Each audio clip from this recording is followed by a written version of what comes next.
Hello friends, चलिए एक आज नए ज्योमेट्री के सीरीज की जब हम स्टार्टिंग कर चुके हैं तो इसमें सबसे पहले हम लोग आज दूसरे कॉन्सेप्ट की ओर बढ़ते हैं जिसका नाम है मध्य बिंदु रेखाखंड, जिसको इंग्लिश में हम लोग मिड पॉइंट सेगमेंट बोलते हैं। अब मिड पॉइंट सेगमेंट क्या होता है, इस बात को हम समझने का प्रयास करते हैं।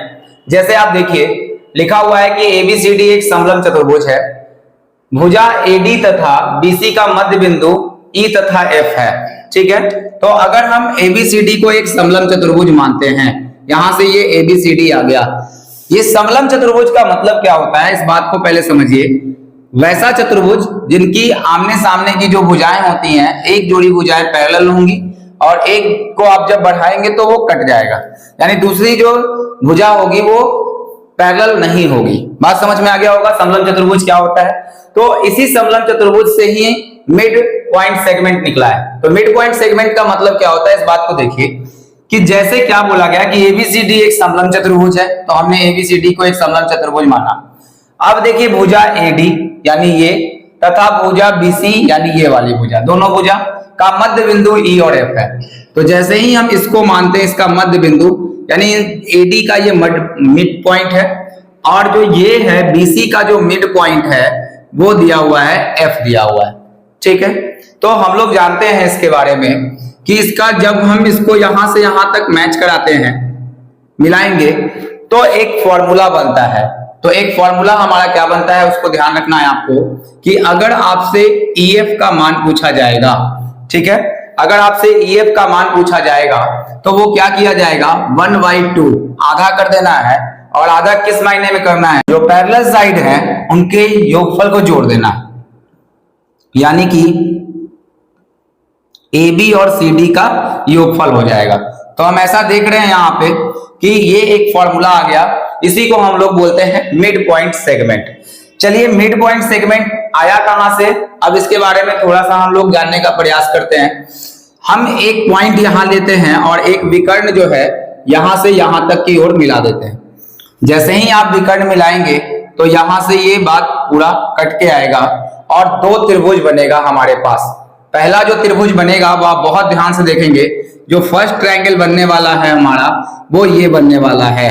ठीक है, जिसका नाम हम लोग दिए हैं क्या, सबसे पहले हम लोग ट्रायंगल में चलते हैं तो ट्रायंगल एबीसी में चलते हैं। ठीक है, अगर एबीसी ट्रायंगल में चले तो आपको ये बात पता है, ध्यान रखना होगा कि इसमें ये भुजा इसके पैरेलल होगी।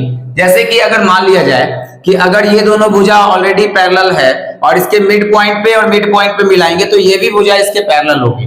ठीक है, तो अगर हम एबीसी को देखते हैं तो ध्यान रखिएगा त्रिभुज एबीसी में चल रहे हैं इस वाले पार्ट में। तो अगर इस पार्ट में चले तो हमारे पास क्या दिक्कत है कि अगर इस पॉइंट को O माने तो OF जो पैरेलल होगा वो AB के होगा, यानी OF पैरेलल हम लिख सकते हैं ये AB के होगा। ठीक है, अगर OF पैरेलल हमारे पास AB का होगा तो एक मिड पॉइंट थ्योरम से हम लोग ऐसा पढ़ चुके हैं, जैसा कि आपको थेल्स प्रमेय में पढ़ाया गया होगा कि कोई ट्रायंगल है ABC।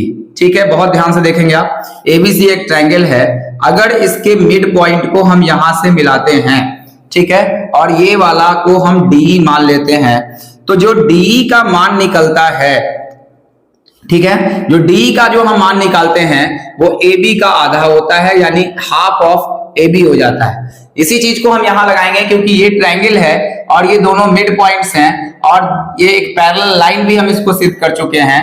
तो ऐसी स्थिति में हम क्या करेंगे कि बोल सकते हैं कि OF पैरेलल जब AB हमारे पास होगा तो हम बोल सकते हैं कि जो OF का मान हमारे पास होगा वो आधा होगा AB के, यानी कि ये पहला हमारे पास कंडीशन निकल गया। आप देख रहे हैं कि जो OF का मान है वो आधा हो जाएगा AB के।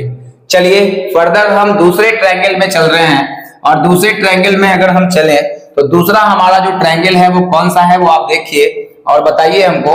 ये है ADC। तो ट्रायंगल अगर हम ADC में चले, ध्यान दीजिएगा ADC में चले तो ADC में आपको क्या दिख रहा होगा कि जो EO पैरेलल है वो EO DC के पैरेलल होगा। ये बात आपको समझ में आ गया, EO पैरेलल DC होगा। और सेम कंडीशन ये वाले ट्रायंगल में चला गया कि जब ये संख्या पैरेलल होगी तो ये इसके आधी होगी। इसका मतलब कि अगर हम EO का मान निकाले तो वो हाफ ऑफ किसके हो जाएगा, डीसी के हो जाएगा। ये समीकरण नंबर 2 हो गया।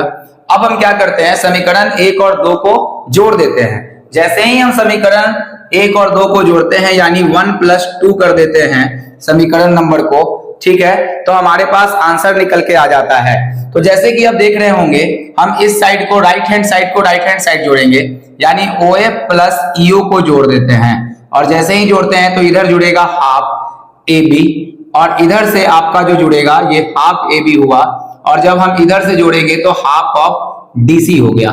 ठीक है, अब ध्यान से देखना है, OF और OE को जब हम जोड़ रहे हैं तो पूरा EF के बराबर बन जा रहा है, तो हम इस बात को EF लिख देते हैं, जबकि दोनों में से हम हाफ कॉमन ले लेते हैं, तो ये क्या हो गया आपका AB + DC यानी कि CD के बराबर हो गया।